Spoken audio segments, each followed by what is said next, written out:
बिस्मिल्लाहिर्रहमानिर्रहीम। अस्सलाम वालेकुम students, I hope you are well. So बेटे अभी जो है आपके सामने ये मेडिसिन का चैप्टर 10 हेपेटोलॉजी रखा हुआ है और ये आपकी जो सर्जरी की जो बुक है ना उसका चैप्टर 39 सर्जरी का लिवर कह लो या हेपेटोलॉजी कह लो, मतलब ये सर्जरी वाला पार्ट है और ये मेडिसिन वाला पार्ट है, चीज़ें सेम है एग्जैक्ट। इसी वजह से मैं क्या करूँगी, ये जो लेक्चर सीरीज़ होगी ना इसमें मैं मेडिसिन हेपेटोलॉजी और जो सर्जरी हेपेटोलॉजी या लिवर कह लो, दोनों मेडिसिन और सर्जरी जो है लिवर का पार्ट वो साथ पढ़ाऊँगी। ठीक है, प्लेलिस्ट में अलग बना दूँगी ताकि आप लोग कंफ्यूज ना हो, लेकिन ये क्या है, ये एक ही लेक्चर बनेगा। मैं क्या करूँगी, मेडिसिन से पढ़ाऊँगी, फिर उसके बाद मैं सर्जरी का भी आपको दिखाऊँगी, सेम सारा वही है। ठीक है, जिस तरह से मैंने आपसे कहा है कि बेटे जीआईटी सर्जरी स्टार्ट करने से पहले आपने जीआईटी मेडिसिन के मेरे सारे लेक्चर देख लेने हैं।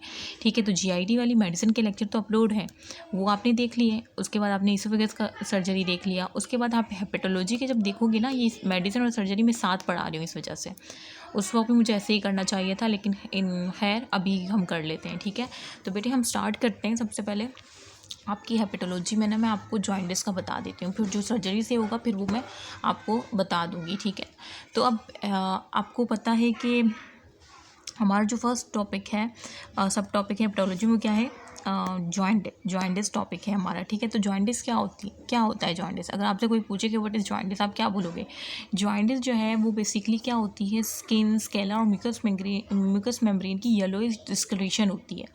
जब भी हम पेशेंट को कैसे बोलेंगे कि आपको तो जॉइंटिस हुआ है, तो हम क्या करेंगे, उसकी स्किन देखेंगे, वो बिल्कुल पेल पड़ी होगी, बिल्कुल येलो, उसका स्क्लेरा देखेंगे। ठीक है, और क्या देखेंगे, और म्यूकस मेम्ब्रेन देखेंगे। तो ये तीनों चीज़ें देखनी होती है। अगर इसमें येलोइश डिस्कलरेशन मिल जाए तो इट्स मीन्स कि उसको क्या है, जॉइंटिस की कंडीशन है। ठीक है, अब जॉइंटिस का आपको पता चल गया कि क्या होता है।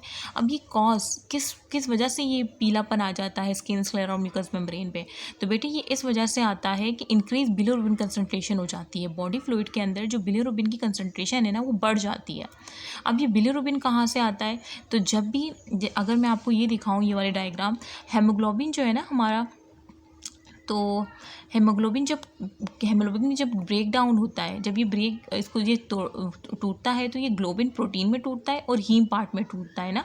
अब आपको पता है कि हीम जो है, जो उसका हीम पार्ट है वो दो चीज़ों से मिलके बना होता है, आयरन से और प्रोफायरिन से ना। तो जब ये टूटेगा तो जाहिर सी बात है उन्हीं में टूट जाएगा, आयरन अलग हो जाएगी फेरस फॉर्म में जो है, और जो प्रोफायरिन वो अलग हो जाएगी। अब यही प्रोफायरिन जो है ये क्या होती है, ये कन्वर्ट हो जाती है एक बिलिरुबिन की फॉर्म में। ठीक है, जो कि अनकॉन्जुगेटेड फॉर्म है। ठीक है, तो अब आपको पता चला, अब जब बार बार आरबीसी टूट रहे हैं, आरबीसी में हेमोग्लोबिन टूट रहा है, तो क्या होगा, बार बार टूटने से वो ग्लोबिन और हीम में टूटेगा, फिर हीम फर्दर प्रोफायरिन और आयरन में टूटेगा। अब वो जो प्रोफायरिन फर्दर बिलिरुबिन बना रहा है और बिलिरुबिन की कंसनट्रेशन जब बार बार बॉडी में इंक्रीज़ कर रही है, तो क्या होगा, बंदे को जॉइंटिस हो जाएगा। ठीक है, तो ये है कि किस तरह से वो बिलिरुबिन बनता है।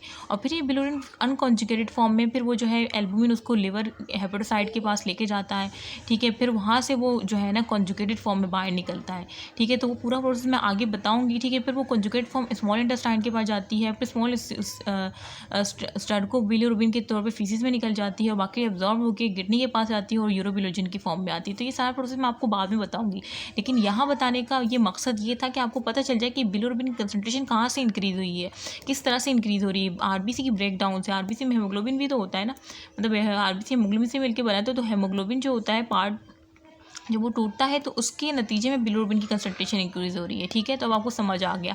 अब हम जो है ये तो आपको समझ आ गया किस तरह से जॉइंटिस होता है ना, किस वजह से होता है, इंक्रीज बिलिरुबिन कंसनट्रेशन से।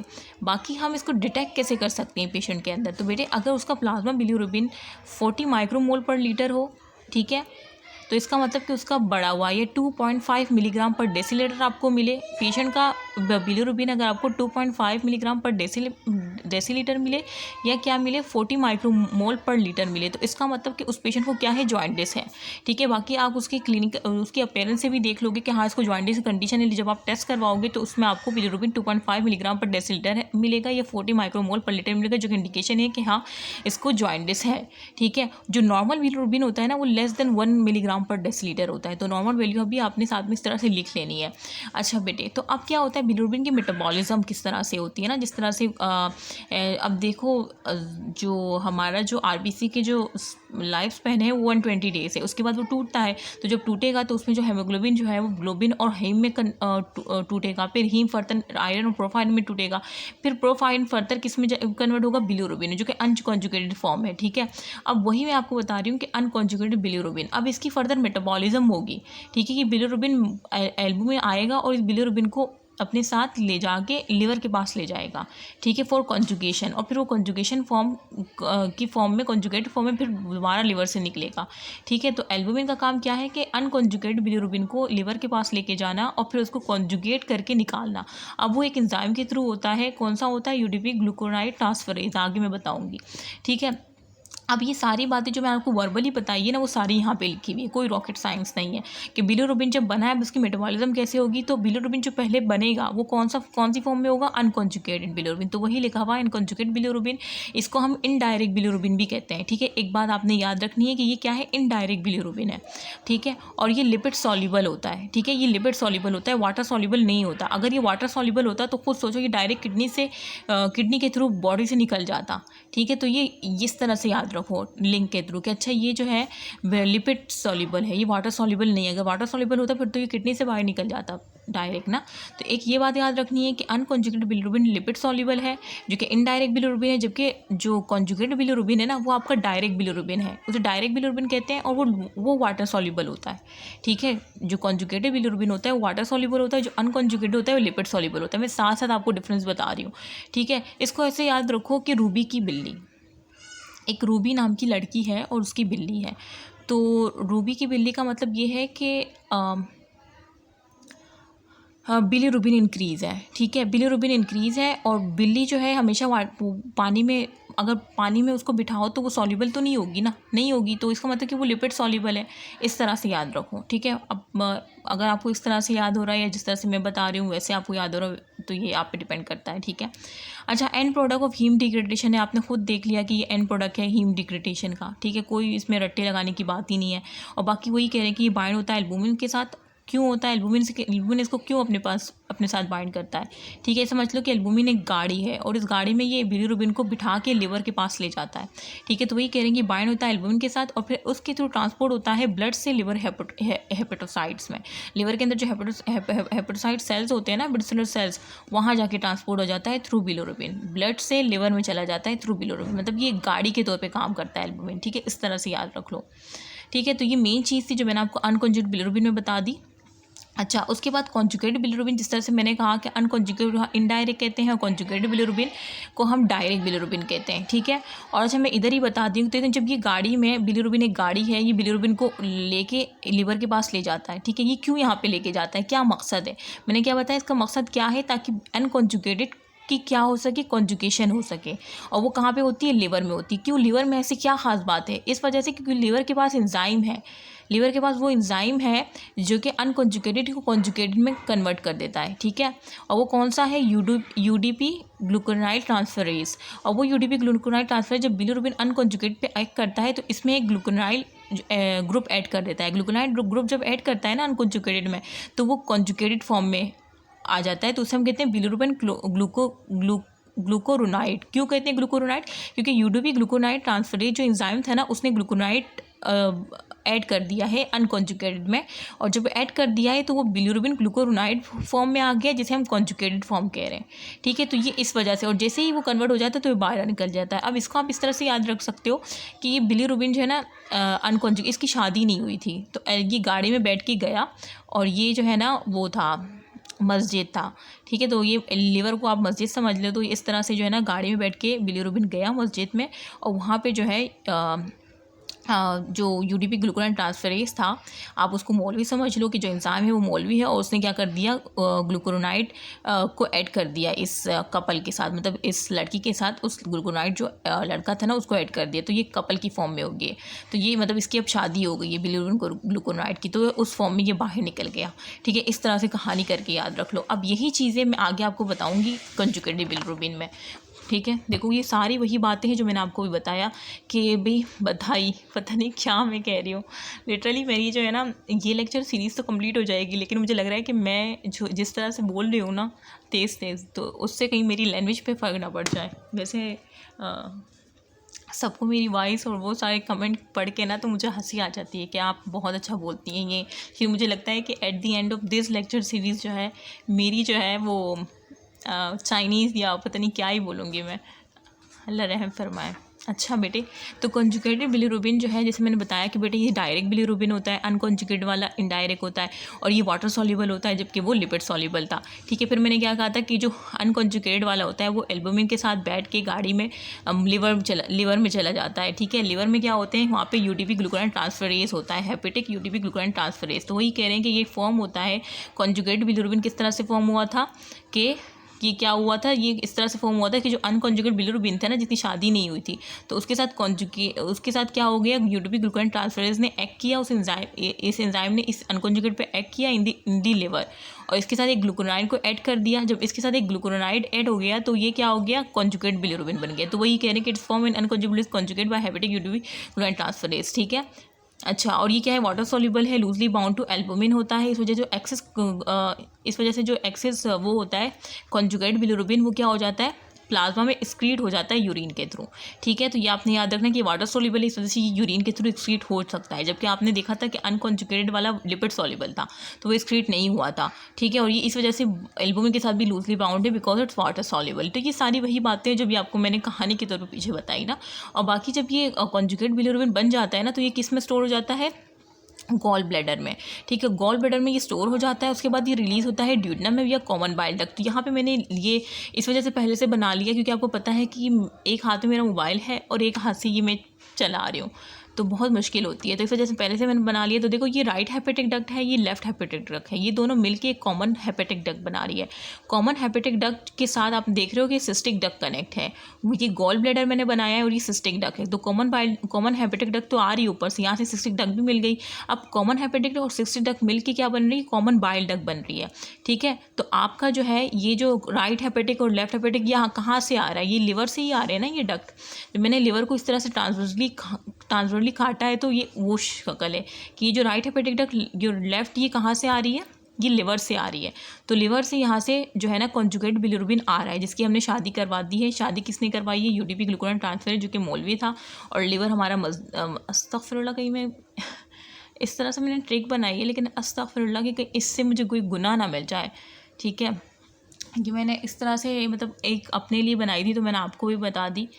अगर इसमें कोई गुनाह हो तो अल्लाह मुझे माफ़ करे, लेकिन मैंने इस तरह से जैसे मैंने आपको बताया कि लिवर जो है इसको मैं क्योंकि मस्जिद में ही निकाह होता है ना, तो ये लिवर है, ये मैंने मस्जिद इसको सपोज़ किया है, और ये अनकॉन्जुगेट फॉर्म है कि भाई ये जो है अभी जिसकी शादी नहीं है तो ये गाड़ी में बैठ कर आया है मस्जिद में लिवर में, और यहाँ पे यूटीपी ग्लूकोनाइड ट्रांसफर जो एंजाइम है ना जो कि कॉन्जुगेट में तब्दील करा है, उसको मैंने मौलवी कह दिया कि वो निकाह पढ़ाएगा, मतलब वो ग्लूकोनाइड को इसमें ऐड कराएगा और फिर ये बिलीरुबिन ग्लूकोनाइड बन जाएगा। तो ये मैंने एक मिथ बनाई है अपने लिए याद करने के लिए। आई डोंट नो कि ये कहीं गुनाह ना मिल जाए मुझे इससे, अस्तगफिरुल्लाह। तो आप लोग देख लेना, ठीक है, अगर कुछ इसके बारे में पता हो तो मुझे बता देना। अस्तगफिरुल्लाह, अल्लाह मुझे माफ़ करे अगर इसकी कोई भी मुझे मतलब अगर ये गुनाह वाली बात हो। ठीक है बेटे, तो इस तरह से मैंने बताया कि ये जो है ना लिवर से आ रही होती है, right hepatic duct left hepatic duct liver से आ रही होती है, और यहाँ से जाहिर सी बात है आपका कॉन्जुगेट फॉर्म में बिलीरुबिन बन चुका होता है, वो यहाँ से आ रहा होता है, यहाँ से आता आता कहाँ जाएगा, तो वही कह रहे हैं कि ये स्टोर होता है गॉल ब्लैडर में स्टोर होने के बाद ये रिलीज़ हो जाता है ड्यूडेनम में। अब देखो मैंने क्या कहा कि right hepatic left hepatic liver से आ रही है, फिर वो मिलकर कॉमन हेपेटिक डक्ट बना रही है, फिर ये गॉल ब्लैडर से सिस्टिक डक्ट मिल रही है कॉमन हेपेटिक डक्ट के साथ, फिर वो फर्दर कॉमन बाइल डक्ट बना रही है, फिर कॉमन बाइल डक्ट नीचे जा रही है तो पेनक्रियास की डक्ट जो है वो उसके साथ मिल रही है, फिर ये जो फाइनली डक्ट इसमें ओपन होती है ड्यूडेनम में। देखो ये ड्यूडेनम मैंने बनाया है, ठीक है, स्मॉल इंटेस्टाइन का जो फर्स्ट पार्ट है। तो ये कह रहे हैं कि स्टोर होता है गॉल ब्लैडर में, उसके बाद ये रिलीज़ हो जाता है ड्यूडेनम में या कॉमन बाइल डक्ट। तो ये कॉमन बाइल डक्ट के थ्रू ही ड्यूडेनम में रिलीज़ हो रहा है ना, तो बस ये मैंने इस वजह से आपको बताया। फिर ये कन्वर्ट हो जाता है यूरोबिलोनिज बाय इंटेस्टाइनल बैक्टीरिया, मतलब जब ये ड्यूडेनम में आ गया तो यहाँ पे इंटेस्टाइनल बैक्टीरिया होते हैं जो कि क्या करते हैं, इस कॉन्जुगेट बिलीरुबिन को किस में कन्वर्ट कर देते हैं, यूरोबिलोनिजिन में कन्वर्ट कर देते हैं। अच्छा बेटे, तो मैंने क्या बताया कि अच्छा तो ठीक है, कि वो जो है ये जो कॉन्जुगेट बिलिरुबिन बना है कॉमन बाइल डक्ट के थ्रू। मैंने आपको बता दिया कि कॉमन बाइल डक्ट किस तरह से बन रही है, वो आपको पूरा सीक्वेंस याद हो गया होगा। फिर वो कॉमन बाइल डक्ट के थ्रू ड्यूटम में आ जाता है। अब ड्यूटम में क्या होते हैं, यहाँ पे इंटेस्टाइनल बैक्टीरिया होते हैं कि जो कॉन्जुगेट बिलिरुबिन को किस में कन्वर्ट कर देते हैं, यूरोबिलोनिजिन में कन्वर्ट कर देते हैं। ठीक है, तो ये यहाँ तक आपको कहानी समझ आ गई। अब यूरोबिलोनिजिन की फर्दर जो है फेट वो ये है कि 80% यूरोबिलोनिजिन कन्वर्ट हो जाता है कि इसमें यूरोबिलिन में, या आप इसे कह दो स्टर्कोबिलिन। ठीक है, जो पीछे आपने देखा, देखो यहाँ से मैंने कहा ना कि जो कॉन्जुगेट बिलिरुबिन है वो कॉमन बाइल डक्ट के थ्रू किस में आ गया, ड्यूडेनम में। ये स्मॉल इंटेस्टाइन का जो फर्स्ट पार्ट है ड्यूडेनम, वहाँ पे आ गया। अब यहाँ पे मैंने क्या बताया कि इंटेस्टाइनल बैक्टीरिया होते हैं, तो इंटेस्टाइनल बैक्टीरिया इस कॉन्जुगेट बिलिरुबिन को किस में कन्वर्ट कर दे, ये स्टर्कोबिलिन में। 80% स्टर्कोबिलिन में कन्वर्ट हो जाता है, ये यूरोबिलिन कह लो। ठीक है, और बाकी जो 20% होता है वो किडनी की थ्रू, वो किस में कन्वर्ट हो जाता है, यूरोबिलिन, वो जो है यूरोबिलोनिजिन की फॉर्म में ही होता है। सॉरी, पहले मैं आपको ये बता दूँ कि जो कॉन्जुगेट बिलिरुबिन है, जो स्मॉल इंटेस्टाइन में इंटेस्टाइनल बैक्टीरिया ने एक्ट किया तो स्टर्कोबिलिन में कन्वर्ट हो गए। 80% स्टर्कोबिलिन में कन्वर्ट हो गए, जो कि फीसिस के थ्रू बॉडी से बाहर निकल जाएंगे। ठीक है, ये आपने पढ़ लिया ना कि 80% यूरोबिलोनिजिन कन्वर्ट हो गया यूरोबिलिन या स्टर्कोबिलिन में, और वो एक्सक्रीट हो गए फीसिस में। और जो बाकी 20% यूरोबिलोनिजिन बच जाता है ना, वो रिसाइकिल हो जाता है लिवर में, 90% लिवर में चला जाता है, और 10% किस में चला जाता है, किडनी के थ्रू निकल जाता है। जिस तरह से मैं कह रही हूँ ना कि बाकी जो होता है, बाकी मतलब 20% में से 90 तो दोबारा से लिवर में चला जाता है। ये एरो दिख रहा है, 90% दोबारा से लिवर में चला जाता है, और बाकी जो 10% होता है ना, वो किडनी के थ्रू निकल जाता है। देखो यूरिन की फॉर्म में। ठीक है, तो समझ आ गई आपको। ये पूरा प्रोसीजर मैंने इस डायग्राम में बता दिया है, और अगर ये आप अपने मतलब बिल्कुल इसको देखो ना, अपने नज़रों में इसको सेव कर लो, तो आपको सारी चीज़ें याद हो जाएंगी। ठीक है बेटे, अच्छा, तो यहाँ तक तो आपको सब समझ आ गया जॉइंडिस का ना, कि क्या कहानी है, अनकॉन्जुगेट किस तरह से बनता है, कॉन्जुगेट किस तरह से बनता है। 1-2 दफ़ा मैंने एक्सप्लेन कर दिया है, और अब आप लोग को याद भी हो गया होगा कि ये वाली कहानी भी कि 80% सर्टोफिजिस में, बाकी 20% में से 90% लिवर में रिसाइकिल हो जाता है, 10% यूरिन के थ्रू। ठीक है, तो ये सारी कहानी आपको आई होप कि याद हो गई। अब हम पढ़ते हैं इसकी क्लासिफिकेशन। ठीक है, तो सबसे पहले है, अब ये आपको जॉइंडिस की कहानी याद हो गई ना। अब इसमें जॉइंडिस में ना एक अनकॉन्जुगेट हाइपर बिलिरुबिनीमिया होता है। इसका मतलब क्या है कि आपके जो है ये एक ऐसा टाइप ऑफ जॉइंट है, ये तो फर्दर बात है, लेकिन इसके नाम से मैं आपको इसकी पहचान बता रही हूँ कि बेटे अनकॉन्जुगेट हाइपर बिलिरुबिनिया का मतलब ये है कि आपके ब्लड लेवल में अनकॉन्जुगेटेड फॉर्म का इंक्रीज़ हो जाना। ठीक है, हाइपर बिलिरुबिनिया की बिलिरुबिन इंक्रीज़ हो गया है। ठीक है, बिलिरुबिन, और वो कौन सी फॉर्म इंक्रीज़ हुई है, अनकॉन्जुगेटेड, बिकॉज नाम में ही काम है, अनकॉन्जुगेटेड हाइपर बिलिरुबिनिया। हाइपर मतलब उसकी कंसंट्रेशन बढ़ गई है बिलिरुबिन की, और किस फॉर्म की, अनकॉन्जुगेटेड की फॉर्म में, की फॉर्म वाली। ठीक है, तो अब ये किन वजूहात की बिना पे हो सकती है। ठीक है, मैं आपको अगर बताऊं, अगर मैं आपसे बोलूं कि बेटे अनकॉन्जुगेटेड हाइपर बिलिरुबिनिया है, तो आप मुझे बताएं किस लेवल पे होगी, तो आप बोलोगे मैम जब वो आरबीसी टूटता है, हेमोग्लोबिन ग्लोबिन और हीम में कन्वर्ट होता है, हीम फर्दर आयरन और प्रोफाइलिन में, प्रोफाइल फर्दर बिलिरुबिन कर, तो आपके अनकॉन्जुगेट हाइपर बिलिरुबिनिया का मतलब यही है कि अनकॉन्जुगेट वाला इंक्रीज़ हुआ है। तो ये मैं बोलूँगी इसकी वजूहात क्या है। अगर बहुत ज़्यादा आरबीसी टूट रहा है, ठीक है, और वो फर्दर जो है क्या नहीं कर रहा, अगर हेमोलाइटिक जॉइंडिस है, ठीक है, मतलब हेमोलाइटिक जॉइंडिस में क्या होगा, आगे मैं आपको बताऊंगी। एक्स्ट्रावेस्कुलर हेमोलाइसिस एनीमिया, कुछ एनीमियाज होते हैं, कुछ हम एनीमिया पढ़ेंगे जिसमें इंट्रावेस्कुलर होता है। इंट्रावेस्कुलर मतलब वेसल के अंदर उनकी ब्रेकडाउन होती है, और कुछ ऐसे एनीमिया होते हैं कि जो कि एक्स्ट्रावेस्कुलर होते हैं, मतलब बाहर आउटसाइड हो रहे होते हैं। ठीक है, एंडोथेलियल सिस्टम में उनकी ब्रेकडाउन होती है। तो ये एक्स्ट्रा, ये जो हेमोलाइटिक जॉइंडिस है ना, ये किस वजह से होता है, जिसमें आपकी अनकॉन्जुगेट की जो है वो बहुत ज़्यादा बढ़ जाता है। तो ये पहले तो है कि हेमोलाइटिक जॉइंडिस की वजह से होता है, मतलब वो एनीमिया जो कि एक्स्ट्रावेस्कुलर जो है ब्रेकडाउन हो रही होती है, तो उनकी वजह से अनकॉन्जुगेट इंक्रीज़ हो जाता है। एक तो ये कैटेगरी है। दूसरा है कि कोई कंजेनाइटल डिसऑर्डर होता है, ठीक है, जो कि नॉन हेमो, मतलब कोई हेमोलाइसिस से उसका कोई कंसर्न नहीं होता, बल्कि वो कंजेनाइटली डिसऑर्डर होता है। ठीक है, तो अब मैंने क्या बताया कि बेटे अनकॉन्जुगेट हाइपर बिलिरुबिनिया 2 तरह से कॉज हो सकता है, या आप इसकी टाइप समझ लो, या तो हेमोलाइटिक एनीमिया की वजह से जॉइंडिस हो रहा है। हेमोलाइटिक एनीमिया वो वाले एनीमिया जो कि एक्स्ट्रावेस्कुलर करते हैं, ठीक है, और उसमें आके आ जाता है हेरेडिस्पिरोसाइटोसिस आ जाती है, जिसमें सेल शेप जो है वो मेंटेन नहीं रहती। सिकल सेल एनीमिया हो जाता है, जिसमें क्या हो जाता है कि शेप अल्टर हो जाती है, और वो फिर ब्रेकडाउन स्प्लीन में क्या होता है, एक्स्ट्रा का मतलब है कि आउटसाइड हो रहा है, वेसल्स के आउटसाइड स्प्लीन में हो रहा है, एंडोथेलियल सिस्टम में हो रहा है। ठीक है, तो ये वही सारे एनीमिया है जो कि बाहर हो रहे होते हैं, ठीक है। एंडोथेलियम में जिसकी ब्रेकडाउन होती है, जिसमें हेड्रोस्पेरोसाइटोसिस, सिकल सेल एनीमिया, ये हेमेटोलॉजी मैंने साथ रखा हुआ है। तो जब मैं पढ़ाऊँगी ना तो आपको समझ आ जाएगी कौन सा जो है एक्स्ट्रावेस्कुलर हेमोलाइसिस एनीमिया होते हैं, कौन से इंट्रा होते हैं। तो ये सारे एक्स्ट्रावेस्कुलर हेमोलाइसिस एनीमिया मैंने वहाँ बता दी। हेमोरेटिक डिसीज़ कोई न्यूबॉर्न की हो सकती है, कोई ऑटो इम्यून हेमोरेटिक एनीमिया, तो इनकी वजह से जो हेमोलाइसिस होती है ना वो एक्स्ट्रावेस्कुलर होती है। जब एक्स्ट्रावेस्कुलर होगी तो आपको वहाँ पे कौन सा वो मिलेगा, अनकॉन्जुगेट हाइपरबिलिरुबिनिया मिलेगा, ठीक है। तो ये मैंने बता दिया।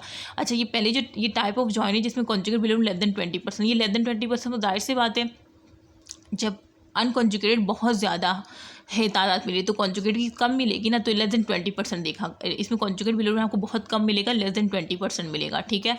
अब ये आगे जब मैं और पढ़ाऊँगी तो डिफरेंस की फॉर्म में भी आपको बता दूंगी। अच्छा, हेमोरेटिक टाइम वही बात कि इंक्रीज प्रोडक्शन हो जाती है अनकॉन्जुगेट बिलिरुबिन की, और किस वजह से होती है, एक्स्ट्रावेस्कुलर हेमोलाइटिक एनीमिया की वजह से, जो कि मैंने बता दिया, आपको पता होने चाहिए। और आगे हेमेटोलॉजी पढ़ोगे ना तो ये आपके फिंगर टिप्स पे खुद आ जाएंगे, ठीक है। लेफ्ट फाइंडिंग जब मैं देखूँगी ना हेमोरेटिक जॉइंटिस की, तो उनमें मुझे क्या मिलेगी, उनकी मतलब रिपोर्ट्स में, ऐसे पेशेंट की रिपोर्ट्स में मुझे कॉन्जुगेट बिलिरुबिन लेस देन 20% मिलेगा। मैं समझ जाऊंगी कि हाँ ये अनकॉन्जुगेट हाइपर बिलिरुबिनिया से है, क्योंकि अनकॉन्जुगेट, क्योंकि कॉन्जुगेट बिलिरुबिन लेस देन 20% है। और बाकी मुझे यूरिन बिलिरुबिन एब्सेंट मिलेगा, ठीक है, क्योंकि वो फर्दर जब कॉन्जुगेट फॉर्म में जा ही नहीं रहा तो यूरिन बिलिरुबिन में कैसे जाएगा। और बाकी यूरोबिलिरुबिन आपको प्रेजेंट मिलेगा, और उसमें डार्क कलर यूरिन और स्टूल, मतलब उसके जो मैं स्टूल और जब उनसे पूछूंगी कि आपकी यूरिन का कलर कैसा होता है और स्टूल का, तो वो बोलेगा डार्क कलर होता है बिल्कुल। तो इसका मतलब यूरिन बिलिरुबिन यूरिन यूरोबिलिरुबिन प्रेजेंट है, बाकी यूरिन बिलिरुबिन एब्सेंट है, ठीक है। तो ये आपको पता होना चाहिए, ठीक है। जाहिर सी बात है कि कॉन्जुगेशन नहीं हो रही तो यूरिन बिलिरुबिन कैसे बनेगा, यूरिन में क्यों जाएगा। अनकॉन्जुगेट वाला तो वो होता है ना, मैंने बताया लिपिड सॉल्युबल होता है, तो वो यूरिन से जब पास नहीं करेगा तो जाहिर सी बात है ये एब्सेंट होगा। एक सेंस वाली बात है, इस तरह से याद रखो। मतलब अगर आपने पहला जो मैंने समझाया, अगर आपने उसे अच्छे से समझाया ना, तो ये सारी चीज़ आपकी फिंगर टिप्स पे है। कि मैम ने बताया था कि अनकॉन्जुगेटेड लिपिड सॉल्युबल है, तो जब वो लिपिड सॉल्युबल है तो वो किडनी से क्यों पास करेगा, नहीं पास कर सकता। वाटर सॉल्युबल होता तो वो किडनी से पास कर सकता है ना, तो जब वो पास नहीं करेगा तो जाहिर सी बात है यूरिन बिलिरुबिन क्या है, एब्सेंट है। लेकिन यूरिन यूरोबिलिरुबिन जो है वो प्रेजेंट होता है, इस वजह से डार्क कलर यूरिन स्टूल। ये दो चीज़ें आपने लाजमन याद रखनी है जो मैं आपको बता रही हूँ। बाकी ना हेमोरेटिक जॉइंटिस में लिवर एंजाइम्स का ये होता है कि AST एलिवेटेड होता है, बाकी रेस्ट वाले AST और वो ALPG वो सारे नॉर्मल होते हैं। बस आपने ये याद रखना है कि हेमोरेटिक में एलिवेटेड होता है AST, ठीक है। AST का लेवल क्या होता है, बड़ा होता है, ठीक है बेटे। इसके हम वो एस्पार्टेट ट्रांसअमाइनेज कहते हैं, ठीक है।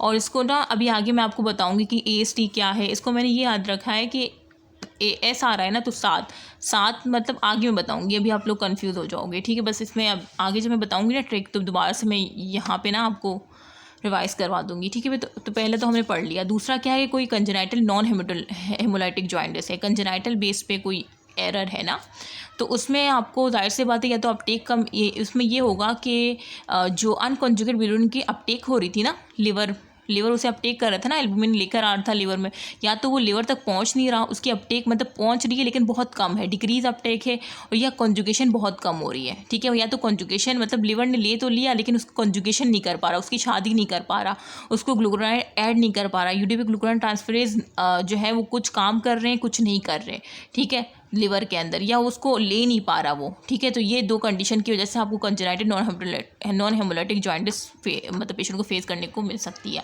अब इसकी लेफ्ट फाइंडिंग भी सेम है, जाहिर सी बात है ये चीज़ तो सेम ही रहेगी ना, क्योंकि ये तो मेन चीज़ है, पहचान है कि जो वो कॉन्जुगेट बिलिरुबिन है वो लेस देन 20% है, ये तो मेन चीज़ है ना। अनकॉन्जुगेट हाइपरबिलिरुबिनिया में ये मेन चीज़ है कि कॉन्जुगेट बिलिरुबिन लेस देन 20% है, तो ये इसमें भी सेम है, इसमें भी सेम है, ठीक है। बस फ़र्क ये देखो यहाँ आ जाता है कि इसमें जो है ना यूरिन यूरोबिलिरुबिन प्रेजेंट था, डार्क कलर यूरिन और स्टूल थे, जबकि इसमें नॉर्मल है, इसमें सब नॉर्मल है। और यूरिन बिलिरुबिन तो एब्सेंट ही होगा दोनों में, क्योंकि कॉन्जुगेशन ही नहीं हो रही, ठीक है। और वो जो है फैट सॉल्युबल है, ठीक है। तो बस इसमें आपने याद रखना है कि सब नॉर्मल है कंजेनाइटल में, और यूरिन बिलिरुबिन तो दोनों में वो है एब्सेंट है, और यहाँ पे यूरिन बिलिरुबिन प्रेजेंट है, यहाँ पे नॉर्मल है, और बाकी 20% लेस देन 20% ये तो सेम ही रहेगा ना, क्योंकि कॉन्जुगेशन नहीं हो रही, कम हो रही, तो लेस देन 20% ही होगा ना।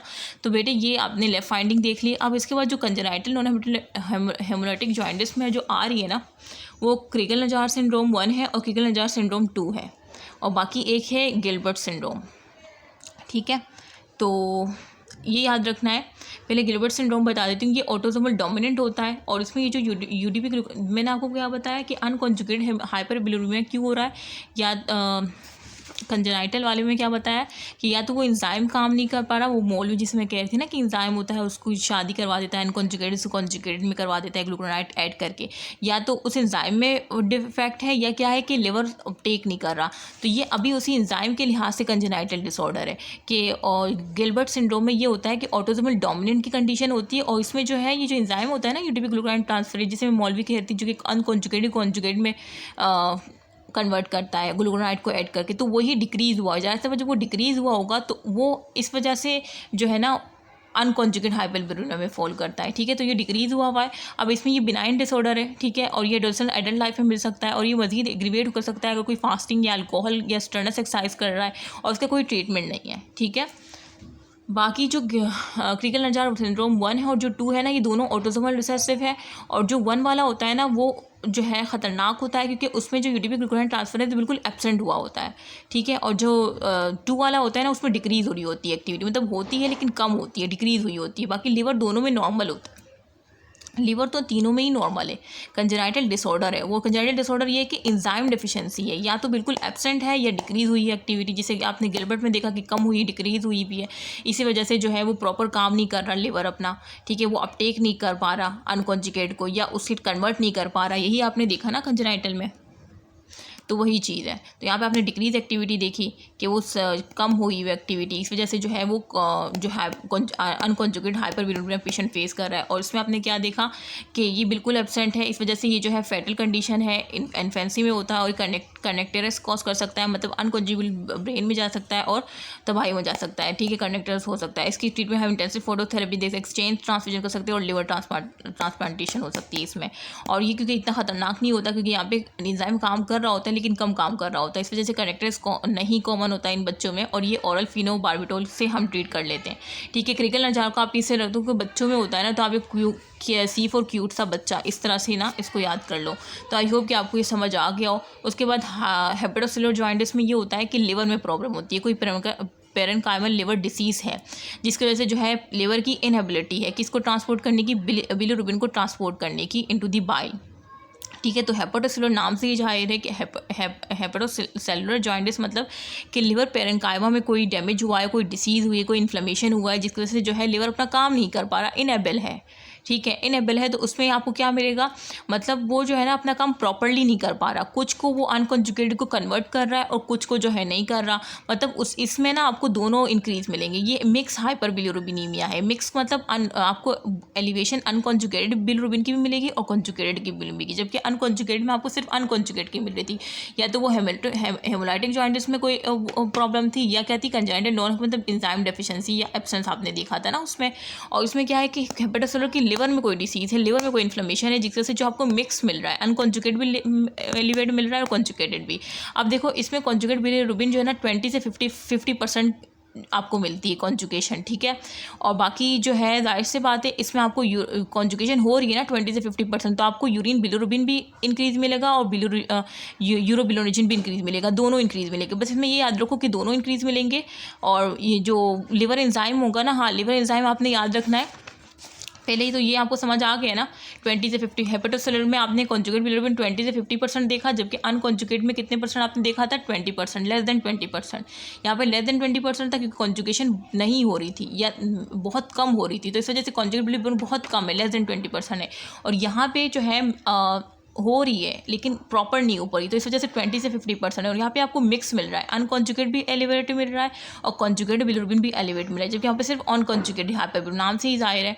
ठीक है, तो हेपेटोसेलुलर में आपने याद रखना है कि ये मिक्स हाइपरबिलिरुबिनीमिया है। अच्छा, लिवर एंजाइम आपने देखा था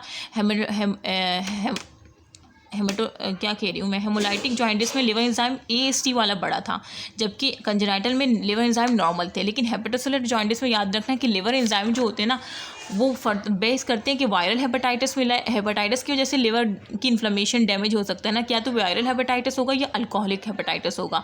अगर वो पेशेंट वायरल हेपेटाइटिस की वजह से उसका लिवर जो है इनेबल है, तो उसमें ना आपको ALT का लेवल रेज मिलेगा, ठीक है। ALT AST दोनों रेज मिलेंगे, लेकिन ALT ज़्यादा रेज मिलेगा, तो हम समझ जाएंगे कि ALT ज़्यादा रेज है देन AST, तो इसका मतलब उसको वायरल हेपेटाइटिस की वजह से उसका लिवर डैमेज हुआ है, ठीक है। और माइल्ड एलिवेशन होगी ALP और GGP। इसकी जो सीवियर एलिवेशन होती है ना, वो इसमें होती है कोलिस्टेटिक ऑब्स्ट्रक्टिव जॉइंट कह लो या पोस्ट हेपेटिक जॉइंट कह लो, ठीक है। ये आगे मैं आपको बताऊंगी। और अल्कोहलिक हेपेटाइटिस हम ये पता लगाएंगे कि यार इसकी जो लिवर डैमेज है, हेपेटोसेलुलर जॉइंटिस हुआ है, तो वो वायरल से हुआ है या अल्कोहलिक से हुआ है। तो अगर उसमें AST का लेवल रेज मिलेगा तो मैं समझ जाऊंगी कि इसको अल्कोहलिक हेपेटाइटिस हुआ है, ठीक है। इस तरह से याद रखो कि S है ना, S फॉर साद। साद जो है क्या पीता है, साद लड़का है और वो बहुत ज़्यादा शराब पीता है। तो अगर AST आपको ज़्यादा मिलेगा तो मतलब साद ने बहुत ज़्यादा शराब पी है, तो वो अल्कोहलिक हेपेटाइटिस की वजह से उसका लिवर डैमेज है। सॉरी अगर कोई साद नाम का लड़का है, लेकिन यहाँ पे S आ रहा था तो मैंने यही ट्रिक बनाई है कि साद नाम का एक लड़का है, वो बहुत ज़्यादा शराब पीता है, तो उसको जो है ना अल्कोहलिक हेपेटाइटिस हो गया उसकी वजह से, और उसकी वजह से उसका लिवर डैमेज हो गया, और उसकी वजह से हमें हेपेटोसेलुलर जॉइंटिस मिला, जिसमें मिक्स हाइपर बिलिरुबिन जिसे हमें कहते हैं, जिसमें अनकॉन्जुगेट कॉन्जुगेट बिलिरुबिन दोनों इंक्रीज आउट होते हैं, ठीक है। तो ये है। तो अब मैंने आपको बता दिया माइल्ड एलिवेशन दोनों में मिलेगी ALP GGP की, ठीक है। इसका ज़्यादा ताल्लुक ना ऑब्स्ट्रक्टिव वाले जॉइंटिस से है, ठीक है। तो हेपेटोसेलुलर जॉइंटिस में अगर मैं पेशेंट को जो है टेस्ट करवाऊँ और मुझे ALT का रेज मिलता है देन AST, तो मैं उसे वायरल हेपेटाइटिस कंसीडर करूँगी। और अगर AST का रेज मिलता है देन ALT, तो उसका मतलब कि साथ ने शराब पी है, तो अल्कोहलिक हेपेटाइटिस, ठीक है। तो ये आपको मैंने लिवर एंजाइम बता दी है on the basis of viral and alcoholic hepatitis. उसके बाद आ जाओ कोलिस्टेटिक या ऑब्स्ट्रक्टिव जॉइंटिस, या इसे पोस्ट हेपेटिक जॉइंटिस भी कहते हैं। पोस्ट हेपेटिक मतलब कि लिवर के बाद कोई प्रॉब्लम है, लिवर के बाद मतलब किसी डक्ट में कोई ऑब्स्ट्रक्शन आ गई है, नाम ही ऑब्स्ट्रक्शन है, ठीक है। अब मैं पहले आपको नाम से समझाना चाह रही हूँ। मोस्टली जब हम यूज़ करते हैं तो जिसका हमें नहीं आ रहा होता ना, जिसका मतलब कोई मेरा नहीं बन रहा होता कि यार इसका क्या आंसर होगा, तो फिर मैं नाम में काम तलाश करती हूँ और फिर वही होता है, ठीक है। तो आप लोग भी मोस्टली इतना तो सीख लिया होगा आप लोगों ने भी, ठीक है। तो पोस्ट हेपेटिक जॉइंटिस या ऑब्स्ट्रक्टिव जॉइंटिस या कोलिस्टेटिक जॉइंटिस कह लो कि वो जो है क्या है, किसी डक्ट में प्रॉब्लम है कि कॉन्जुगेट बिलिरुबिन जो है वो can not enter bile canaliculi में एंटर ही नहीं कर रहा, बल्कि पीछे आ रहा है, पास बैक इनटू द ब्लड। क्योंकि क्या है, डक्ट में कोई क्या हो गया है, या तो कोई इंट्राहेपेटिक, अब इसमें ना कॉजेज है कि डिक्रीज या इंट्राहेपेटिक बाइल फ्लो हुआ है। इंट्राहेपेटिक मतलब लिवर के अंदर कोई ऑब्स्ट्रक्शन है, और एक्स्ट्राहेपेटिक के लिवर के बाहर कोई ऑब्स्ट्रक्शन है। तो बेटे इंट्राहेपेटिक लिवर के अंदर ऑब्स्ट्रक्शन किस तरह से होगी, लाइक लिवर कोई बहुत ज़्यादा ऑरल कॉन्ट्रासेप्टिव पिल्स ले रहा है ख़वातीन जो है, ठीक है। तो उनकी वजह से उनकी मतलब इंट्राहेपेटिक बाइल फ्लो डिक्रीज़ हो सकता है उनमें। या कोई प्राइमरी बाइल सिरोसिस का केस है कि फाइब्रोसिस होने की वजह से उनकी इंट्राहेपेटिक में फ़्लो कम है, या कोई ऑटो इम्यून हेपेटाइटिस है, ठीक है। या क्या है, कंजेनाइटल कंजुगेट हाइपर बिलिरुबिनिया, जिसमें रॉटर सिंड्रोम आ जाता है, और डिविन जॉनसन सिंड्रोम, दोनों ही रिसेसिव वाले हैं, ऑटोसोमल रिसेसिव है। जो डॉबिन जॉनसन होता है ना, उसमें कैनिकुलर एक्सक्रीशन कम हो जाती है, जबकि ड्रॉटर में क्या हो जाता है, डिक्रीज़ हो जाती है बिलिरुबिन अपटेक, इंट्राहेपेटिक बाइंडिंग कम हो जाती है, ठीक है। तो ये याद रखना, या तो वो कोई कंजेनाइटल लिंक है, इंट्राहेपेटिक फ्लो कम हो रहा है उसकी, या कोई ड्रग इंड्यूस है, या कोई सिरोसिस है, या कोई ऑटो इम्यून हेपेटाइटिस है, ठीक है। तो ये आपने इस तरह से याद रख लेना है। ये रोटर और ड्यूबिन सिंड्रोम की ट्रिक यही मैंने ये लिखी है कि डिजिटल रेक्टल एग्जामिनेशन होती है, तो D फॉर ड्यूबिन जॉनसन और R rectal mean rotor syndrome, इस तरह से आप याद रख लो। तो इंट्राहेपेटिक बाइल फ्लो डिक्रीज हुई है, इस वजह से जो है ऑब्स्ट्रक्टिव जॉइंटिस आपको मिल रहा है। या क्या हुआ है, कोई एक्स्ट्रा हेपेटिक मतलब लिवर के बाहर कोई वो ही ऑब्स्ट्रक्शन, लाइक जो हेड ऑफ पेनक्रियाज है, जिसे मैंने बताया था कि कॉमन बाइल डक्ट के बाद जो पेनक्रियाज होता है ना, तो अगर उसकी डक्ट में कोई जो है कार्सिनोमा हो गया है, तो वो फर्दर जो है उसको रोकेगा ड्यूडनम में जाने से ना। और या कोलिडोकोलियोथियासिस हुई है, मतलब कोई जो है डाका लग गया है, गोल स्टोन हो गए हैं, जैसे फर्दर नहीं जाने दे रहा, पैरासिटिक इन्फेस्टेशन हो गई है, बाइल स्ट्रक्चर हो गए, मतलब वो बहुत नैरो हो गई है वो जो डक्ट है ना, तो जैसे वो फर्दर नहीं जा रहा। तो कोई एक्स्ट्रा हेपेटिक मतलब लिवर से बाहर, इंट्रा मतलब लिवर के अंदर। तो मैंने इस तरह से आपको कॉज बताया ना कि आपके फिंगर टिप्स पे आ गए होंगे, आई होप इंशाल्लाह। अच्छा, तो बस इसमें यही था कि कहने के वो मैं बता दिया। और ये जाहिर सी बात है, जब वो फर्दर आगे पास नहीं कर रहा तो पीछे जो अनकॉन्जुगेट बिलिरुबिन बैठा हुआ है कि भाई जो पहले मेरे जो भाई बहन गए हैं वो पहले कॉन्जुगेट होंगे तो मैं लीवर के अंदर इंटर करूँगा। तो जब वो बेचारे इंतज़ार करते ही रह जाते हैं तो वही कह रहे हैं फेलियर ऑफ क्लियरेंस। और जो बैठे होते हैं लीवर के लिए कि अब वो हमें भी एल्बुमिन उसको लेके जाए और हमें भी कॉन्जुगेशन करवाए, ठीक है, हमें भी कोई ग्लूकोनाइड वो ट्रांसफरेज एंजाइम जो है कोई पार्टनर दे ग्लूकोनाइड फॉर्म में, हमें कॉन्जुगेशन चाहिए, तो वो भी बेचारे फेलियर हो जाता है, वो भी पड़े पड़े रह जाते हैं क्योंकि आगे से फ्लो ही बंद है, ठीक है। तो ये वही चीज़ है। अच्छा, अब इसकी लेफ्ट फाइंडिंग में क्या मिलेगा, इसमें ना कॉन्जुगेट बिलिरुबिन आपको मोर देन 50% मिलेगा क्योंकि यहाँ पे कॉन्जुगेशन हो रही है, यहाँ पे कॉन्जुगेशन में कोई प्रॉब्लम नहीं है बेटे, इस वजह से यहाँ पे 50% मोर देन 50% मिलेगा, ठीक है। अच्छा, और बाकी यहाँ पे यूरिन बिलिरुबिन भी आपको इंक्रीज़ मिलेगा, ठीक है, वो भी इंक्रीज़ मिलेगा। जो यूरिन यूरोबिलिनोजन हो गया ना वो आपको एब्सेंट मिलेगा, क्योंकि अब मैंने बताया था ना कि यूरिन यूरोबिलिनोजन कैसे बनता है कि जो कॉन्जुगेट बिलिरुबिन है ना, जब वो ड्यूडनम के पास आता है, स्मॉल इंटेस्टाइन के फर्स्ट पार्ट ड्यूडनम के पास आता है, तो वहाँ पे इंटेस्टाइनल बैक्टीरिया होते हैं जो कि उसको किस में कन्वर्ट करते हैं, उस यूरोबिलिनोजन को स्टर्कोबिलिन में कन्वर्ट करते हैं, वो फीसिस में बाहर जाता है क्योंकि वो ड्यूडनम में नहीं जा रहा ना, यहाँ पे एक्स्ट्रा हेपेटिक कोई ब्लॉकेज हुई है जिसका से वो स्मॉल इंटेस्टाइन में नहीं जा रहा, ड्यूडनम में नहीं जा पा रहा। तो जब नहीं जा रहा तो ये यूरोबिलिनोजन या वो स्टर्को वो क्या होगा, एब्सेंट होगा। तो इन पेशेंट में आपको पेल स्टूल मिलेंगे, ठीक है, पेल स्टूल, जबकि आपको डार्क यूरिन किस में मिल रहा था, अनकॉन्जुगेट हाइपरबिलिरुबिनिया मिल रहा था, और पेल स्टूल किस में मिल रहे थे, ऑब्स्ट्रक्टिव में। और क्यों मिल रहे हैं, क्योंकि वो बेचारा ड्यूडनम में ही नहीं जा पा रहा, वो तो ऑब्स्ट्रक्ट होकर रह गया है ना बाइल डक्ट में, और वो जब नहीं जा रहा ड्यूडनम में तो वहाँ पे वहीं पे तो इंटेस्टाइनल बैक्टीरिया है जो कि उसको यूरोबिलिनोजन में कन्वर्ट करेंगे, और फिर वो यूरोबिलिनोजन फर्दर स्टर्कोबिलिन में कन्वर्ट होगा, तब तक तो फर्दर वो फीस में निकलेगा, तो इस वजह से ये एब्सेंट है, ठीक है। तो आई होप कि आपको समझ आ रहा है। अच्छा बेटे, और दूसरा मैंने बताया था कि यहाँ पे ALT और AST का जो है ना, इसका लिंक ज़्यादातर लिवर से है, इस वजह से आपको ये किस में मिले थे, ALT अल्कलाइन ट्रांसफर एस्पार्टेट ट्रांसअमाइनेज, ये आगे लिखा हुआ है, ये अल्कलाइन ट्रांसअमाइनेज है, ये एस्पार्टेट ट्रांसअमाइनेज है। तो ये जो अमाइनेज है ना, ये लिवर बेसिस पे आपने देखे थे कि वायरल में आपको ALT ज़्यादा मिला था और अल्कोहलिक में आपको साथ वाला AST के साथ शराबी, तो ये आपको ये लिवर में आपने देखा था, ठीक है। लिवर में क्यों देखा था, क्योंकि ये प्रेजेंट होता है साइटोसोल में, और ये liver cell necrosis specific enzyme होता है फॉर लिवर सेल नेक्रोसिस के। जब लिवर सेल, मैंने क्या बताया था कि हेपेटोसेलुलर वो था ना, बिलिरुबिनीमिया था, हेपेटोसेलुलर जॉइंटिस में आपने देखा था ना, क्यों, क्योंकि ये जब लिवर में कोई नेक्रोसिस होती है ना तभी ALT बनता है, ALT जो है तभी जो है ये एक स्पेसिफिक एंजाइम है जो कि इंडिकेशन करता है कि फॉर लिवर सेल नेक्रोसिस हो गई है, और ये साइटोसोल में होता है। तो ये क्या है, सॉरी अल्कलाइन नहीं है, एलेनिन ट्रांसअमाइनेज है, ठीक है। तो एलेनिन ट्रांसअमाइनेज वायरल हेपेटाइटिस है, जब लिवर सेल में नेक्रोसिस होती है ड्यू टू वायरल हेपेटाइटिस तो ये क्या हो जाता है, इंक्रीज हो जाता है, तभी ये आपको एलिवेटेड मिलता है। और एस्पार्टेट ट्रांसअमाइनेज ये होता है कि ये माइटोकॉन्ड्रिया में प्रेजेंट होता है, जबकि ये साइटोसोल में था ऊपर वाला, ये माइटोकॉन्ड्रिया में होता है। तो आपको पता है कि अल्कोहलिक क्या है, एक टॉक्सिक है ना जो कि माइटोकॉन्ड्रिया में वो होता है। तो इस वजह से इस तरह से याद रख लो कि अल्कोहल पीने से साथ में शराब पी तो अल्कोहल हेपेटाइटिस में आपको एस्पार्टेट ट्रांसअमाइनेज ज़्यादा मिलता है, और ये माइटोकॉन्ड्रिया लेवल पे, ऐसे बार टॉक्सिस जो भी होते हैं वो माइटोकॉन्ड्रिया में उसकी ना फर्दर वो टॉक्सिफाई को नॉन टॉक्सिफाई में कन्वर्ट करते हैं, ठीक है। तो इस तरह से आपने याद रख लिया।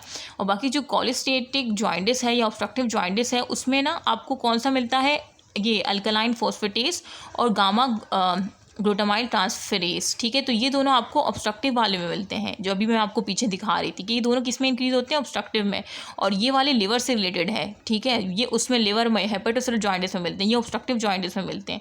अब ये जो अल्कलाइन फोस्फेटेज है ये बाइल डक्ट एपिथेलियल में प्रेजेंट होता है, इस वजह से जब क्लिनिकल मेम्ब्रेन में है वो क्लिनिकल मेम्ब्रेन में है ये बाइल डक्ट, तो इस वजह से जो है ना इसकी एलिवेशन होती है वो कॉलिस्टेटिक जॉइंटिस में। और जो गामा ग्लूटामेट है ये इंट्राहेपेटिक और एक्स्ट्रा हेपेटिक जो डक्ट है ना, इंट्राहेपेटिक लिवर के अंदर और एक्स्ट्रा हेपेटिक जो लिवर के बाहर, तो ये वहाँ प्रेजेंट होता है। तो वहाँ पे कोई ऑब्स्ट्रक्शन होगी तो ये GGT रेज होगा, ठीक है। और अगर एपिथेलियल डक्ट में कोई जो वो हो रही है तो ALP रेज होगा, अल्कलाइन फोस्फेटेज रेज होगा, ठीक है। इंट्रा एक्स्ट्रा में तो GGP रेज होगा। अब ये कह रहे हैं कि अगर इंक्रीज ALP आपको मिल रहा है, मतलब अल्कलाइन फोस्फेट बढ़ा हुआ मिल रहा है, कि मतलब बाइल डक्ट में कोई प्रॉब्लम तो है, इस वजह से ALP अल्कलाइन फोस्फेट बढ़ा हुआ मिल रहा है, साथ में नॉर्मल GGT है, मतलब आपको नॉर्मल मिल रहा है, तो इसका मतलब कि उसको जो हुआ है ना जॉइंटिस वो सोर्स अदर था, लाइक बोन वगैरह हो सकता है, ठीक है। लेकिन अगर आपको जीजीटी एएलपी के साथ जीजीटी भी आपको इंक्रीज़ मिल रहा है तो इसका मतलब कॉलेस्टेटिक जॉइंटिस है। तो ये बात याद रखना, जब दोनों इंक्रीज होंगे देन इंडिकेशन इज कॉलेस्टेटिक जॉइंटिस।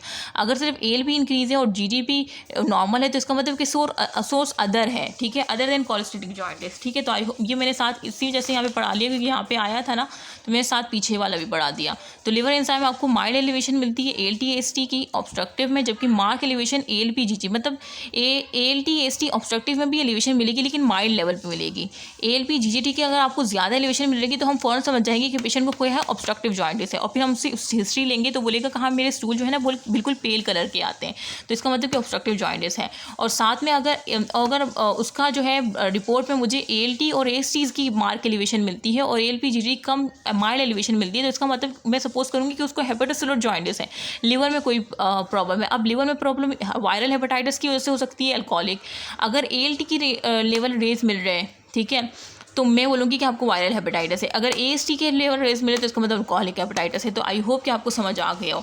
और बाकी ये जो है ना क्लिनिकल फीचर्स है आपके लिखे हुए हैं, कॉम्प्लिकेशन लिखी हुई है ऑब्स्ट्रक्टिव जॉइंटिस के। देखो अर्ली फीचर पेशेंट एक तो जॉइंटिस होगा कि उसकी येलोइश डिस्करेशन स्किन, वो तो आप देख लोगे। अब फर्दर कौन सा जॉइंटिस हुआ है, अनकॉन्जुगेटेड वाला है, हेपेटोसेलुलर वाला है, लिवर में कोई प्रॉब्लम की वजह से हुआ है, या कॉन्जुगेशन नहीं हो रही, अनकॉन्जुगेटेड है, या ऑब्स्ट्रक्टिव जॉइंटिस है, तो कौन सा जॉइंट है उसके लिए ना आप वो बोलेगा, आप मैं जब उसकी हिस्ट्री लूँगी तो बोलेगा कि मेरे जो है ना पेल, मैं उससे बोलेगा आपके स्टूल कैसे आते हो, बोलेगा मेरे पेल स्टूल आते हैं। तो पेल स्टूल का मतलब कि उसे ऑब्स्ट्रक्टिव है। अगर वो डार्क स्टूल की हिस्ट्री देगा तो उसका मतलब उसको अनकॉन्जुगेटेड वाला है, क्योंकि यूरिन बिलोजन उसमें प्रेजेंट था जबकि ऑब्स्ट्रक्टिव में एब्सेंट था, ठीक है। यही मैंने बताया था ना कि यूरिन बिलोजन इसमें एब्सेंट है ऑब्स्ट्रक्टिव, इस वजह से उसे पेल स्टूल आ रहे हैं, जबकि अनकॉन्जुगेट में वो प्रेजेंट था, इस वजह से उसे डार्क कलर यूरिन और स्टूल आ रहे हैं, ठीक है। तो एक तो ये डिफरेंस है। बाकी डार्क यूरिन की अगर वो हिस्ट्री दे भी लेकिन स्टूल की डिफ्रेंशिएट कर लोगे, प्रोराइटिस होगा, एचिंग होगी उसे, और जो लेट फीचर्स होंगे जो बाद में ही तो अर्ली फीचर होंगे जो आपको बता, अगर लेट फीचर होंगे तो उसमें क्या होगा कि उनके ना येलोइश प्लाक मिलेगा आईलेट पे, जिसे हम ज़ेंथिलेस्मा कहेंगे, और ज़ेंथोमा का मतलब येलोइश पैचेस मिलेंगे, बम्प्स मिलेंगे स्किन पे, ठीक है। और माल अब्जॉर्प्शन होगी, फैट सॉल्युबल विटामिन डेफिशिएंसी होगी एडीई के, और वेट लॉस होगा, वो बोलेगा कि मेरा वजन बहुत गिर रहा है। और जो स्टीटोटोरिया का मतलब है कि वो बोलेगा जब मैं पखाना करता हूँ तो मेरे स्टूल जो है वो फ्लश नहीं करते, बहुत मुश्किल से फ्लश करते हैं, क्योंकि वो क्या होते हैं, बल्कि ग्रेसी लाइक होते हैं, वो चिपकने वाले होते हैं, वो बासानी नहीं साफ़ होते हैं, ठीक है। तो स्टोरिया का मतलब ये है कि वो ये शिकायत करेगा। ऑस्टियोमेलेशिया मतलब वो उसकी जो है ना बोन सॉफ्टनिंग होगी और ब्लीडिंग टेंडेंसी होगी, ठीक है। वो बोलेगा कि लाइक जो कट लगता है तो वो ना मतलब काफ़ी ब्लीडिंग के बाद वो रुकता है, तो नॉर्मल ब्लीडिंग टाइम से एक्सीड है तो इसका मतलब ब्लीडिंग टेंडेंसी है, ठीक है। तो बेटा ये सारे ऑब्स्ट्रक्टिव जॉइंटिस के मैंने आपको बता दिए। अच्छा, तो मैंने आपको पीछे भी साथ ही कवर करवा दिया जिसमें हमने एलिलिन ट्रांसअमाइनेज और अस्पार्टेट ट्रांसअमाइन जो कि लिवर से रिलेटेड थे उसमें इंक्रीज थे, हेपेटोसेलुलर जॉइंटिस में थे, और ऑब्स्ट्रक्टिव में हमने वो अल्कलाइन फोस्फेटेज और गामा ग्लूटामाइन ट्रांसफरमेज देखा था। अच्छा, इसके अलावा ये कोलेस्टेरॉल जॉइंटिस में क्या लिखा है कि कॉन्जुगेट हाइपरबिलिरुबिनीमिया होता है, कि जाहिर सी बात है ऑब्स्ट्रक्टिव में कौन सा वाला वो होगा, हमने अनकॉन्जुगेट में तो नाम से ही जाहिर है कि अनकॉन्जुगेट हाइपरबिलिरुबिनिया होगा, और हेपेटोसेलुलर में दोनों मिक्स था, अनकॉन्जुगेट भी कॉन्जुगेट भी, जबकि ऑब्स्ट्रक्ट में कौन सा होता है, कॉन्जुगेट हाइपरबिलिरुबिनिया। ये तो बताने की नीड नहीं है ना, ये तो वही चीज़ है। अच्छा, अब ये पूरा एक जो भी मैंने बातें की ना उन सब का निचोड़ है ये चार्ट, ठीक है। तो मैंने आपको क्या बताया, आप खुद बताओ। कोजेस मैंने अनकॉन्जुगेट का क्या बताया, क्या तो हेमोलाइटिक जॉइंटिस हो सकता है। हेमोलाइटिक जॉइंटिस मतलब कोई जो है एक्स्ट्रा वेस्कुलर हेमोलाइसिस की वजह से जॉइंटिस हुआ है, और एक्स्ट्रा वेस्कुलर हेमोलाइसिस में कौन आ जाता है, वो सिकल सेल एनीमिया, हेडस्पियोसाइटोसिस, कोई ऑटो इम्यून कंडीशन हो सकती है, कोई कंजेनाइटल हो सकता है जिसमें हमने गेल्बर्ट सिंड्रोम देखा था, ऑटोसोमल डोमिनेंट था, बिनाइन डिसऑर्डर था, ठीक है। और क्रिगल नजार 1 और 2 देखा था। क्रिगल नजार 1 वाला बहुत फैटल था क्योंकि कनेक्टेरिक्स कॉज कर सकता है, ब्रेन में जा सकता है, और 2 वाला वो था क्योंकि उसमें जो है डिक्रीज़ हुई थी एंजाइम की एक्टिविटी, और 1 वाले में एब्सेंट थी, और गिलबर्ट में भी क्या था, डिक्रीज थी, ठीक है। तो इस वजह से कह रहे हैं कंजेनाइटल ये कॉज है। और इस हेपेटोसेलुलर का मैंने क्या बताया, हेपेटाइटिस या तो वायरल हो सकता है, वायरल कैसे पता चलेगा, एएलटी एलिन ट्रांसमाइनेज बड़ा होगा तो वायरल लगे, एएसटी साथ में शराब पिए तो अल्कोहलिक होगा, ठीक है। ऑब्स्ट्रक्टिव में क्या बताया कि उसमें इंट्राहेपेटिक मतलब लिवर के अंदर डक फ्लो डिक्रीज हुई है, या क्या हुआ कोई एक्स्ट्रा हेपेटिक बाइल फ्लो है, मतलब कोई पेनक्रियाज का कार्सिनोमा हो गया, कोई ट्यूमर हो गया, कोल स्टोन हो गया एक्स्ट्रा। और इंट्रा में क्या बताया था मैंने, डिसीज़ बताई थी, कोई जो खवातीन कॉन्ट्रासेप्टिव पिल्स लेती हैं, मोस्टली जो बच्चे रोकने वाली दवाइयाँ होती हैं या मेंसेस रोकने वाली। तो देखो इस तरह से मतलब जब भी आप लोग कुदरत से खेलोगे ना तो फिर ख़तरा है, ठीक है। तो फिर उसमें यही है, और भी काफ़ी चीज़ें हैं जब मैं आपको बताऊंगी कि तो वही कि कोई ड्रग्स ले रही है कि बाय कोई सिरोसिस है, कोई ऑटो इम्यून हेपेटाइटिस है, ये रॉटर्स और डिबन सिंड्रोम बताया था जिसमें केमिकल सिक्रीशन कम हो जाती है, अपटेक कम हो जाती है, तो ये इंट्राहेपेट, तो ये कॉजेज़ बता दी। देखो मैं साथ साथ जैसे बताऊँ ताकि साथ साथ आपको रिवाइज होता रहे कि हाँ ये सारी चीज़ें जो मैंने इतना टाइम लगाया है वो इस बॉक्स में मैंने वर्बली आपको बता रही हूँ, ठीक है, ताकि आपकी फिंगर टिप्स पे आ जाए। अच्छा, कॉन्जुगेट बिलिरुबिन आपने देखा था, अनकॉन्जुगेट लेस देन 20% था, ठीक है, क्योंकि बिल्कुल कॉन्जुगेशन नहीं हो रही थी, तो कम है, लेस देन 20। हेपेटोसेलुलर में क्या था कि 20 से 50% था, ठीक है, 20% कॉन्जुगेट बिलिरुबिन मिला था, और मोर देन 50% क्योंकि इसमें कोई कॉन्जुगेशन प्रॉब्लम नहीं थी, तो इस वजह से इसमें आपको मोर देन 50% कॉन्जुगेट बिलिरुबिन मिलेगा, ठीक है। यहाँ पे तो लीवर थोड़ा अपना काम कर रहा था, थोड़ा नहीं कर रहा था, इससे तो 20 से 50% मिला।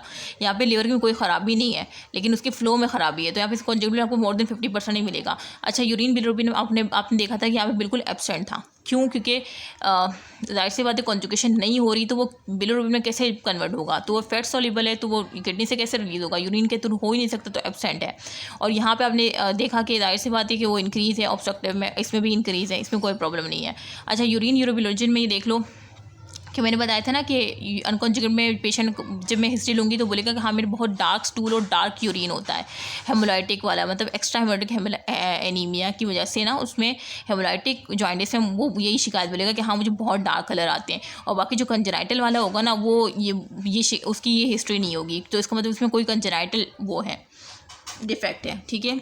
अच्छा, बाकी यूरिन यूरोबिलोजिन जो है, यूरोबिलोजिन हेपेटोसेलुलर में नॉर्मल मिलेगा आपको, ठीक है, और इसमें आपको एब्सेंट मिलेगा, क्योंकि इसमें बताया था कि पेल स्टूल होते हैं, क्योंकि वो ऑब्स्ट्रक्शन हुई है, वो ड्यूडनम में जा ही नहीं रहा, डक में ही ऑब्स्ट्रक्शन है, जब ड्यूडनम में नहीं जा रहा तो स्ट्रकोबिलिन में भी नहीं कन्वर्ट होगा, तो पेल स्टूल और यूरिन की, पेल स्टूल और पेल यूरिन की हिस्ट्री होगी पेशेंट की। बाकी वही एंजाइम में जो मैंने आपको बताया कि AST, एस्पार्टेट ट्रांसअमाइनेज और एलेन ट्रांसअमाइनेज, ये लिवर में इंक्रीज़ होते हैं, ठीक है। और वायरल में होगा तो ALT ज़्यादा होगा, एल्कोहलिक की हिस्ट्री होगी तो AST ज़्यादा होगा, और ALP एलेलिन अल्कलाइन फॉस्फेटेज और गामा ग्लूटामेट ट्रांसफरेज, ये आपकी ऑब्स्ट्रक्टिव मार्क एलिवेशन होती है, ठीक है। देखो सब बता दिया मैंने। अच्छा, बाकी AST का मैं बता दिया कि ये इंक्रीज़ होता है हेमोलाइटिक में और नॉर्मल होता है कंजेनाइटल में। कंजेनाइटल में एंजाइम नॉर्मल होते हैं, ये बात याद रखना, ठीक है। यूरिन बिलिरुबिन भी नॉर्मल होता है, हेमोलाइटिक में वो क्या होता है, AST वाला बड़ा होता है। आई होप कि आपको ये समझ आ गया होगा। मैंने ये पूरा आपको जॉइंटिस का कवर करवा दिया है, ठीक है। सारी मैंने एक एक चीज़ एक्सप्लेन की है एक ट्रिक के साथ। अब इंशाल्लाह नेक्स्ट हमारा सिरोसिस का होगा, और सिरोसिस, अच्छा अब ये जो मैंने ऑब्स्ट्रक्टिव जॉइंटिस बताया है ना, अब आपका ना सर्जरी वाले में मैं आपको दिखा देती हूँ। सर्जरी में एक है आपका, मेरी लॉन्ग उंगली बिल्कुल रेड हो गई है मोबाइल पकड़ पकड़ के। एक यहाँ पे ना ऑब्स्ट्रक्टिव जॉइंटिस का वो है टॉपिक, तो वो भी साथ में मैं बता देती हूँ।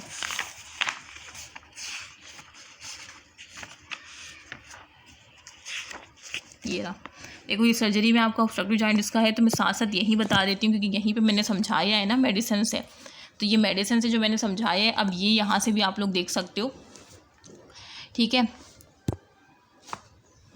ये वही ऑब्स्ट्रक्टिव जॉइंटिस, आपको पता है कि अभी जॉइंटिस में हमें इतनी ज़्यादा बहस की है, तो ये आपको खुद भी रीड करना चाहिए। मैं आपको ये एक होमवर्क भी देख सकती हूँ, लेकिन खैर मैं पढ़ा देती हूँ। ये देखो वही चीज़ लिखी है, बस वर्डिंग अलग है कि जॉइंटिस है और ये बाइलरी ऑब्स्ट्रक्शन की वजह से होता है। मतलब बाइल डक्ट में कोई इंट्राहेपेटिक बाइल फ्लो डिक्रीज है, कोई extra hepatic bile flow decrease है, इंट्राहेपेटिक ड्रग्स और ऑटो इम्यून हेपेटाइटिस, और एक्स्ट्रा मैंने बताया था कोई कैंसर, कार्सिनोमा,